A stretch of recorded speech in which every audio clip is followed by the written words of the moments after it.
বাঁকুড়ার ক্ষেত্রে কঠোর ব্যবস্থা নিয়েছে পুলিশ। পরিবার 5 জনের বিরুদ্ধে অভিযোগ করেছিল, 3 জনকে গ্রেফতার করা হয়েছে। বাকি 2 অভিযুক্তকেও গ্রেফতারের নির্দেশ দেওয়া হয়েছে বললেন মুখ্যমন্ত্রী। পুলিশ কঠোর ব্যবস্থা নিয়েছে। পরিবারের পক্ষ থেকে 5 জনের বিরুদ্ধে অভিযোগ ছিল, 3 জনকে গ্রেফতার করা হয়েছে।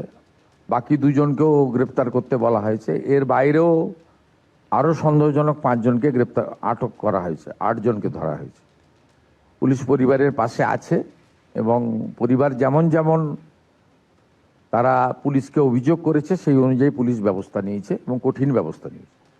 ইনিশিয়াল ইনভেস্টিগেশন তো এক্ষুনি তো প্রথমেই বলা উচিত নয়, কিন্তু পুলিশ অ্যাকশন নিয়েছে। পরিবার যেমন চেয়েছে অ্যাকশন নিয়েছে।